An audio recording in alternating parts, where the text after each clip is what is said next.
Hello दोस्तों, राधे राधे। हमारे channel पर और दीदी का चैनल भी आप लोग जानते, इतनी देर से नहीं बोले हैं, लेकिन सफल लोकगीत और हमारा मंजू लोकगीत। आप लोग मंजू लोकगीत पे जाना और प्यारे प्यारे से गीत मिलेंगे। इस समय मैं उसमें भी यही गाना डाल रही हूँ। पहले तो डांस वाला डालती थी, लेकिन इस समय नहीं डाल रही हूँ, फिर डालूंगी। प्यारा से गारी की और गीत गारी का गीत है, बहुत प्यारा सा गीत है। आप लोग फुल वाच करके सुनना, बहुत आनंद आएगा, बहुत मजा भी आएगा। चलिए मैं शुरू करती हूँ। अब सुनना जरूर एक बार।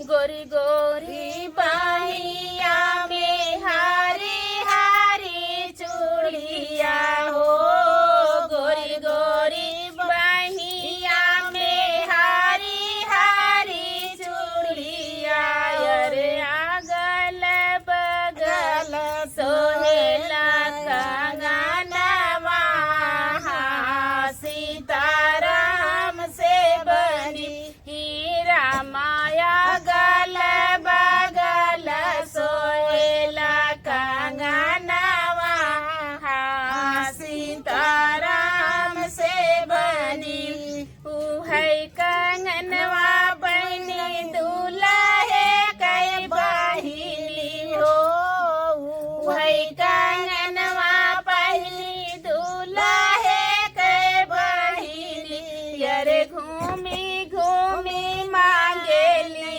जोरानवा, सीताराम से बनी हीरा, घूमी घूमी मांगेली जोरानवा, सीताराम से बनी। अपनी महालिया से बोले हमार भैया हो, अपनी महालिया से बोले हमार भैया, आवा तो का दे हम जोरानवा, सीताराम से बनी रामाया, वादो का दे हम जोरानवा, सीताराम से बनी तू है जोरनवा, गोरिया सगुना करी है हो, तू है जोरनवा, गोरिया सगुना करी है, अरे राही जई है गोदी में लालनवा,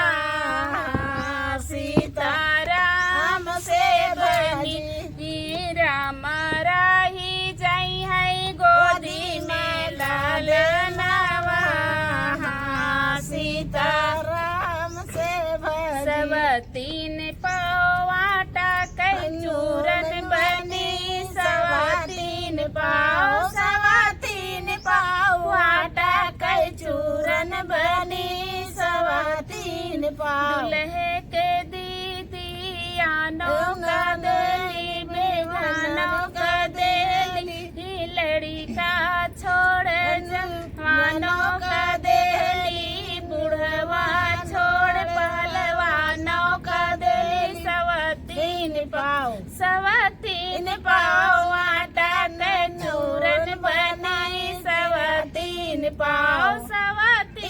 पाव आटा के चूरन बनी, सवा तीन पाव। अरे समझी के बहिनी आनो का देली, बेगानो का देली, लड़ी का छोड़ जवानों का देली, बुढ़वा छोड़ पहलवानों का देली, सवा तीन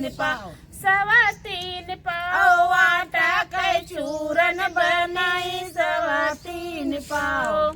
धन्यवाद दोस्तों। गीत कैसे लगा कमेंट में जरूर बताना। मिलते हैं नेक्स्ट वीडियो में। राधे राधे।